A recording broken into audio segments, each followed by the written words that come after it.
This documentary script covers the full chronological sequence of the F-15E Strike Eagle shootdown over southwestern Iran on April 3, 2026, and the dramatic 48-hour rescue of the aircraft's weapons systems officer, WSO, a colonel, from the treacherous Zagros Mountains.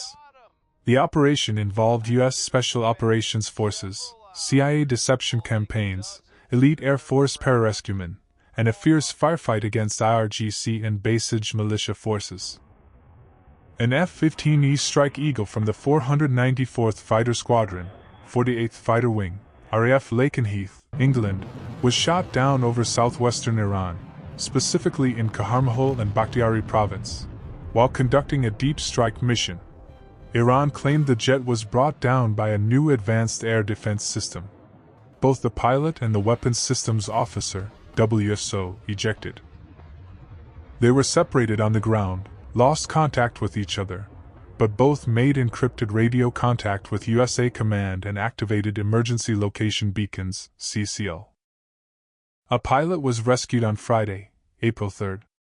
One of the F-15E pilots safely ejected and was recovered by two military helicopters within hours of the shootdown.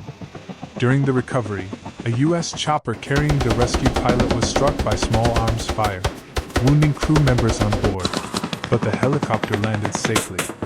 Another pilot, the WSO, however, could not be picked up. He was on his own. The weapons systems officer was wounded after ejecting but could still walk. He evaded capture in the mountains for more than 24 hours. He moved away from the wreckage and took cover on elevated terrain, activating his emergency beacon to guide rescuers. Iranian authorities issued a rare public plea for locals to find and capture the U.S. airman, offering a $60,000 reward. Nomadic tribesmen in the area, usually carrying rifles to protect their cattle, set about searching the mountains. IRGC and Basij militia cordoned off parts of the province and began a massive manhunt.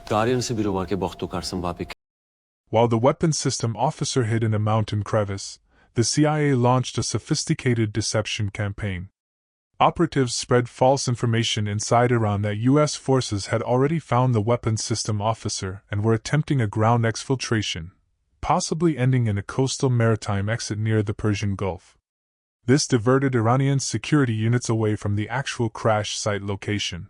Not was its intelligence assets, the CIA pinpointed the WSO's exact location inside a mountain crevice.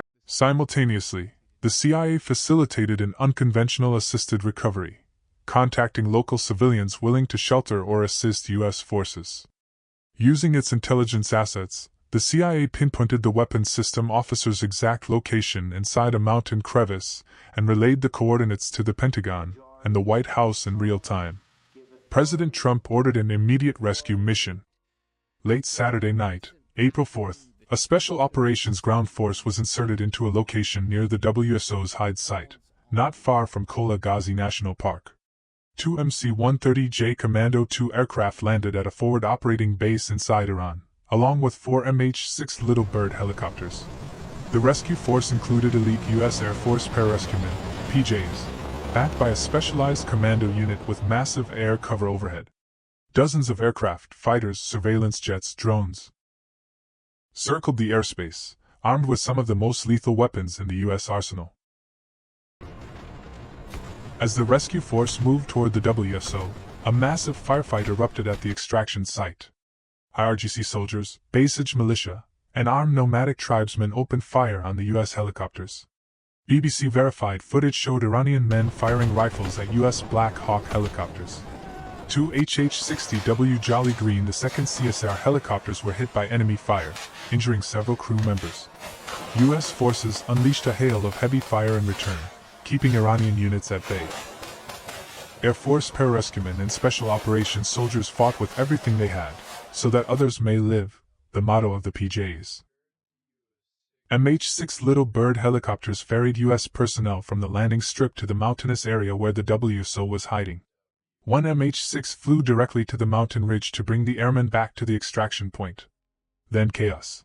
Two MC-130J aircraft suffered mechanical failures and became stuck inside Iran.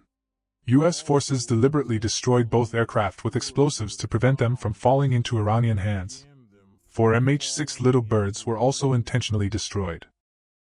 3 additional C-130s were then called in to conduct the final extraction of the rescue force and the recovered WSO. Early Sunday morning, April 5th, President Trump confirmed the rescue on Truth Social. "We got him." He described it as spanning several hours and involving dozens of aircraft, calling it one of the most daring search and rescue operations in U.S. history. The WSO, a colonel, was transported to a hospital in Kuwait. He sustained serious injuries but survived. This was the first time in military memory that 2 U.S. pilots were rescued separately, deep in enemy territory, in a single operation.